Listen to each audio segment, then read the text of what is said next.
इस वक्त बराह रास्त ले चलेंगे नाजरीन को। कन्वीनर अवाम पार्टी से शाहिद खाकान अब्बासी इस वक्त न्यूज़ कॉन्फ्रेंस कर रहे हैं। लेकिन पूरी दुनिया में होती है, ये इख्तियारात कोई किसी को नहीं देता। इसलिए जब कोई मुल्क ये काम करता है, रिस्ट्रिक्शंस लगाता है, ये एक्सेस देता है डेटा की, उस वक्त बड़ी एक डिबेट होती है, बड़ी ओपन डिबेट होती है कि किस तरह हम सिक्योरिटी के मामलात और प्राइवेसी का बैलेंस क्रिएट करेंगे।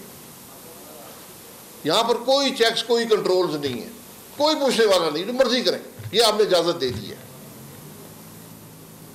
और जो डिबेट होती है दुनिया में, उसका मकसद होता है कि हम अपने शहरियों की प्राइवेसी, कॉन्फिडेंशियलिटी की, उनकी ज़िंदगी को कैसे प्रोटेक्ट करेंगे। ये आज एक ऑन गोइंग डिबेट है पूरी दुनिया में, क्योंकि इतनी तेज़ी से टेक्नोलॉजी तब्दील हो रही है।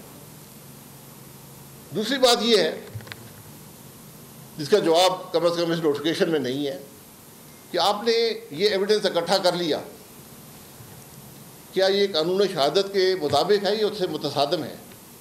क्या आप ये डेटा लेकर कल अदालतों में इस्तेमाल कर सकेंगे या नहीं कर सकेंगे? जिस तरह वो 1996 का कानून है और जो हुकूमत ने नोटिफिकेशन जारी किया, इसके तहत आप नहीं कर सकते। लेकिन ये अजीब बात है कि हुकूमत को शायद इस बात का इल्म नहीं है कि एक और कानून भी मौजूद है। इस कानून का नाम है investigation for fair trial act 2013। ये पीपल्स पार्टी ने बनाया था अपने आखिरी दिनों में 2013 में, और उस वक्त पाकिस्तान मुस्लिम लीग नून ने, मैं उस वक्त MNA था, हमने उसकी मुखालफत की थी। तो आज पाकिस्तान मुस्लिम लीग नून और पीपल्स पार्टी दोनों मिलकर आज हुकूमत में है, और ये कानून भी नहीं बनाया, सिर्फ एक नोटिफिकेशन जारी कर दिया कि जनाब वो 1996 के एक्ट के तहत हमने इख्तियारात दे दिए। और ये मामला जो है, अब इख्तियारात, ये 2013 का एक्ट एक बहुत डिटेल्ड एक्ट, इसको ज़रूर पढ़ें। इसमें पूरा एक कम्प्रीहेंसिव तरीक़ाकार दिया गया है कि जब आप किसी की टेलीफोन को एक्सेस करेंगे, यानी टैप करेंगे, उसका निज़ाम क्या होगा। ये 39 सेक्शन है इस कानून में। इस कानून का सिर्फ मकसद ये है कि वो मैकेनिज़्म कि किस तरह आप टैप करेंगे, इसके अंदर दिया गया है। 39 सेक्शन है। इसमें निज़ाम शुरू होता है, कौन से इदारे हैं इसमें, ISI, 3 मिलिट्री इंटेलिजेंस के इदारे, IB और पुलिस को ये इख्तियार दिया गया था। और वो 20 ग्रेड का अफसर इनिशिएट करता था, रिप्रेजेंट करता था अपने इदारे को। वो जाता था मिनिस्टर ऑफ इंटीरियर के पास केस लेकर कि जनाब ये वजूहात हैं, ये हमारी ज़रूरत है, हम ये करना चाहते हैं, फ़लाने शख्स की डेटा को एक्सेस करना चाहते हैं। अगर मिनिस्टर इंटीरियर उससे राज़ी होता तो वो इजाज़त देता था कि आप अब अपना केस हाई कोर्ट के जज के पास ले जाएं। हाई कोर्ट का जज उस सारी बात को एग्जामिन करता था, वो देखता था, कंसिडर करता था कि रीजनेबल प्रोबेबिलिटी ऑफ ऑफेंस है या नहीं है, कि क्या ये जो ख़तरात मुझे बता रहे हैं सही हैं या नहीं है, और इसका इस इजाज़त देने का क्या असर होगा मुल्क के शहरियों पर या उस शख्स पर जिस पर ये आप इजाज़त दे रहे हैं। और इजाज़त 60 दिन से ज़्यादा नहीं दी जाती थी। फिर ये सब कुछ सुनकर एक हियरिंग करके हाई कोर्ट का जज वारंट जारी करता था, जो 60 दिन से ज़्यादा के नहीं होते थे। उसके बाद वक्तन फ़क्तन काबीना की एक 3 मेंबर की committee, minister defence, minister law, minister for interior, ये तीनों बैठकर तमाम केस प्रेजेंट किए जाते थे। हमने फ़लाने शख्स क्या एक्सेस किया, फ़लाने शख्स को ये किया। वो सारे केस उनके पास आते थे, वो उसकी रिव्यू करते थे कि किसी का ज़्यादती तो नहीं हुई। एक बहुत डिटेल्ड मैकेनिज़्म था। आज हमने एक नोटिफिकेशन के ज़रिए, और वो जो वहाँ पर एविडेंस इकट्ठा होता था जो हाई कोर्ट के जज की इजाज़त से, 2 अशख़ास जो आइन के तहत ओथ लेते हैं, minister of interior, high court का जज, इनकी इजाज़त के बाद आप इजाज़त देते थे किसी के फ़ोन को या डेटा को आप एक्सेस कर सकें।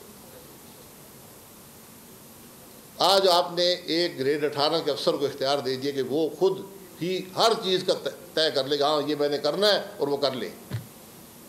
इस तरह के निज़ाम दुनिया में नहीं चलते। ये नोटिफिकेशन आइन कानून किसी चीज़ के मुताबिक नहीं है। हुकूमत क्या सोच रही है, क्यों ये कर रही है, इसके असरात जो मुल्क पर होंगे मैंने आपको जिक्र कर दिया। ये खराबियाँ कैसे आप इनके प्रोटेक्ट करेंगे इस मुल्क के शहरियों को, कैसे प्राइवेसी प्रोटेक्ट करेंगे, कैसे कॉन्फिडेंशियलिटी प्रोटेक्ट करेंगे। ये चीज़ें आइन में प्रोटेक्टेड हैं। ज़रूरत ये थी कि पार्लियामान में एक डिबेट होती, एक पब्लिक डिबेट होती, उसके बाद अगर कुछ करना था तो अवाम के सामने करते। 1996 के प्राइवेटाइजेशन के ज़रूरत के एक्ट को इस्तेमाल करके ये काम नहीं किए जाते। तो ज़रा सोचें, मैंने जो बातें आपके सामने रखी ये टिप ऑफ द आइसबर्ग है। आप यकीन करें ये इतना गहरा मामला है, इतने असरात होंगे हमारे मुल्क पर कि आप हैरान हो जाएंगे। दूसरी बात जो हमने करनी थी वो जुलाई 12 का जो फैसला है सुप्रीम कोर्ट का। हमारी आदत है कि बड़ी मुबारकबादें भी देते हैं, तारीफ़ें भी करते हैं। तारीफ़ उस शख्स की होती है जो अपनी ज़िम्मेदारी से बढ़कर काम करे। अगर अदालत ने एक फ़ैसला किया है, उनका ये काम है। जब एक जज हलफ उठाता है वो कहता है कि मैं इनको डिफेंड और प्रोटेक्ट करूँगा, उसका एहसान नहीं है किसी मुल्क के आदमी पर या किसी जमात पर या किसी कानून के मामले में। ये उसका काम है, रोज़मर्रा का काम है। वज़ीरों के अपने काम है, प्राइम मिनिस्टर का अपना काम है, फ़ौज के अपने काम है। हम काम जो आम मेरी जिम्मेदारी है वो पूरी करने पर मेडल बांटते हैं। 365 तो बांटे, इंशाल्लाह 700 से ऊपर अगले साल जाएंगे। तो जजों ने फैसला कर दिया। ये कोई मुश्किल फैसला नहीं था मेरी नज़र में। आइन बड़ा क्लियर है। मैंने जितनी कौमी असम्बली की सीटें जीतनी हैं उससे ज़्यादा मैं एक सीट भी नहीं ले सकता, रिजर्व सीट। इसमें कोई दो राय है नहीं, दो राय हो नहीं सकती।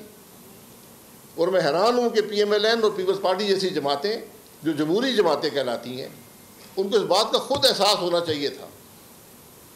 जमहूरियत इस तरह जमहूरियत ऐसे फैसलों से बनती है। वो कहते ठीक है सीटें खाली पड़ी रहें, अगर आप ये फैसला नहीं कर सकते सीटें किसकी हैं, लेकिन हम पर इन सीटों का हक नहीं है। कोई कानून के मुताबिक, जमहूरी असूलों के मुताबिक, पार्लियामान के असूलों के मुताबिक हमारा हक नहीं है। उस दिन मुल्क में जमहूरियत आगे चलती, लेकिन हमें सीटों का लालच था। हम दौड़ कर बैठे, हमने इंतज़ार नहीं किया। ये बदकिस्मती है आज इस निज़ाम की। ये वो निज़ाम है जिसके हम आज बात कर रहे हैं। अवाम पाकिस्तान यही बात करती है कि ये खराबी हमने दूर करनी है। हमने जमहूरी कदरें, पार्लिमानी कदरें मुल्क में लेकर आनी है। हमने आइन का दिफा करना है, मुल्क को आइन के मुताबिक चलाना है, फिर मामला आगे बढ़ेगा। बाकी लंबी तफसील है जी, PTI को सीटें कैसे मिल गई, जजेस ने फैसला किया है, लिखा हुआ है, अभी शॉर्ट ऑर्डर आया, बाकी भी आ जाएगा। उसमें आप उसको डिबेट कर सकते हैं, आप हर फैसले को डिबेट कर सकते हैं, लेकिन फैसला इम्प्लीमेंट हो जाएगा। हम आज तक जुल्फ़िकार अली भुट्टो के मामले को डिबेट कर रहे हैं, उसके बाद बहुत से फैसले हम डिबेट कर रहे हैं, लेकिन फैसले तो इम्प्लीमेंट हो गए ना। तो ये फैसला भी इम्प्लीमेंट हो जाएगा। डिबेट आप करते रहें। हुकूमत को कुछ अच्छा नहीं लगता कि ठीक है सियासी जमात ज़रूर बात करे। हुकूमत जब सुप्रीम कोर्ट के फैसलों पर तनकीद करनी शुरू कर दे प्रेस कॉन्फ्रेंस करके, कुछ बात मुनासिब नहीं लगती। मैं हकीकत से आपको कह रहा हूँ, कुछ अच्छी बात नहीं लगती। पार्लियामान में बात कर लें, leader of the house prime minister जाए, वो कहें कि ये फैसले हुए, मेरे इसके बारे में ये ख्याल है। लेकिन प्रेस कॉन्फ्रेंसेस कर कर आप क्या तासुर देना चाहते हैं? इदारों में तसादुम चाहते हैं? जब यही जज जो फैसले करते थे आपके हक में करते थे, आप खुश थे, आपने कोई तनकीद नहीं की। तो मैं ये कहता हूँ जज जिम्मेदारी पूरी करते हैं। गलतियाँ माजी में बेपनाह गलतियाँ हुई हैं। इस फैसले से कुछ सुप्रीम कोर्ट ने अपने गुनाहों को धोया है। अब अभी प्रेस कॉन्फ्रेंस हुई है, मैंने तो सुनी नहीं है, लेकिन मेरा लोगों ने बताया है कि हुकूमत जो है वो PTI को बैन करना चाहती है। इसकी कोई मिसाल पाकिस्तान में नहीं है। किसी जमहूरी हुकूमत ने दूसरी पॉलिटिकल जमातों को बैन नहीं किया। आप किस तरफ जा रहे हैं कि मुल्क को किस तरफ लेकर जा रहे हैं? आज मुल्क को ज़रूरत है जोड़ने की। आप मुल्क में मज़ीद तफरीक डालना चाहते हैं, मुल्क में इंतशार चाहते हैं, और इख्तियार भी आपके पास नहीं है। शायद वज़रा को एहसास नहीं है हुकूमत किसी को बैन नहीं कर सकती। आर्टिकल 6 लगाने की बात चल रही है। हम बड़ा शौक है आर्टिकल 6 का, हर बात में आर्टिकल 6 की बात करते हैं। ये आर्टिकल 6 लगा तो फिर बहुत से लोगों पे लग जाएगा, जो आज हुकूमत में इन पे भी लग जाएगा। इसलिए बड़ी एहतियात के साथ ये काम हमें करना चाहिए। आज कोई और रास्ता नहीं है, आपको एक टेबल पे बैठना पड़ेगा। इमरान खान साहब ने हमें जेल में डाला, अब हम उसको जेल में डाल रहे हैं, अब सब मिलकर किसी और को जेल में डालेंगे। ये कौन सी सियासत है? इमरान खान ने गलती की, आपने गलतियां दोहरानी है। उसने जुल्म किया, आपने जुल्म का बदला लेना है। उसने बीवी बच्चों को जेल में डाला, आप बीवी बच्चों को जेल में डालना चाहते हैं, डाल चुके हैं। इससे क्या मामला दुरुस्त हो जाएंगे? मुल्क ठीक हो जाएगा? इंतशार ख़त्म हो जाएगा? किस तरफ जा रहे हैं? ये कौन सी सोच है? इसलिए आज कानून के मुताबिक बात करें, मुल्क में इंतशार पैदा मत करें। आप समझते हैं कोई जमात ने मुल्क का कानून तोड़ा है, मुल्क को ख़तरा है उस जमात से, तो मेन 9 को तो 1 साल 2 महीने हो गए। आप करते ना, पहले एक शख्स को आपने प्रोसिक्यूट नहीं किया।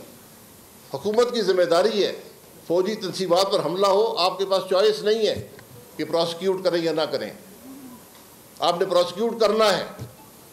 आपने कुछ नहीं किया, 1 साल बैठे। और ये भी समझ नहीं है कि जब एक जजमेंट आई है सीटों की, उसके 3 दिन बाद आपने बात करनी शुरू कर दी बैन करने की। क्या तासुर आएगा?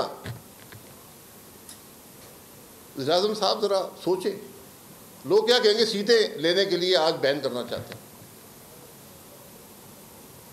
ये पार्लियामान अकेले बैठकर नहीं चलता। पीपल्स पार्टी, ये पीटीआई ने भी यही गलती की थी और मुस्लिम लीग भी ये गलती कर चुकी है। वो आपको याद होगा जो 22-23 में जब पीटीआई वहाँ ऐवान में नहीं थी, क्या वहाँ पर कोई काम हो सका? अपोजिशन पार्लियामान का जमहूरियत का हुस्न होता है। आप अपोजिशन को ही अगर बंद करना चाहते हैं जेल की सलाखों के पीछे, इमरान खान साहब की भी यही कोशिश थी, लेकिन उन्होंने अगर खराबियाँ की है तो आप उस खराबियों को दोहराना चाहते हैं, इससे मुल्क ठीक होगा। इसलिए आज ज़रा थोड़े तदबीर की ज़रूरत है, थोड़ी सोच समझ की ज़रूरत है, कुछ विज़डम की ज़रूरत है, कुछ पार्लिमानी जमहूरी कदरों की ज़रूरत है। और मुश्किल आज ये है कि हुकूमत का अपना मैंडेट मशकूक है। सिर्फ ये एक अजीब सा माहौल हमारे मुल्क में बन गया है। ये पारसा तरीन हुकूमत भी होती, 2/3 वाली हुकूमत भी होती, लेकिन अगर वो ये काम करती कि अपोजिशन की पार्टियों को बैन करने का, कि हुआ है यहाँ नैब को बैन किया गया तो वो मार्शल लॉ दौर में हुई थी, ANP बन गई, आज तक ANP जिंदा है। सियासी पीपल्स पार्टी को बैन किया गया 2002 में, पार्लियामेंटेरियन बन गई, आज तक जिंदा है। हुकूमत भी उस वक्त की, आज भी हुकूमत में है। सियासी जमातें सिर्फ पोलिंग स्टेशन पे उनका मुकाबला होता है, उससे बाहर आप जाएंगे, जमहूरी कदरों से, आइन से बाहर जाएंगे, ये मामला नहीं चलता, मज़ीद मुल्क की खराबी पैदा होती है। हम बात मुल्क की कर रहे हैं, हम बात आइन की कर रहे हैं। जो कुछ करना है आइन के अंदर रहें, जमहूरी कदरों के अंदर रहें, पार्लिमानी कदरों के अंदर रहें, फिर मुल्क आगे चलता है। बहुत शुक्रिया। सब्सक्राइब करें और बेल दबाएं ताकि कोई खबर रह न जाए।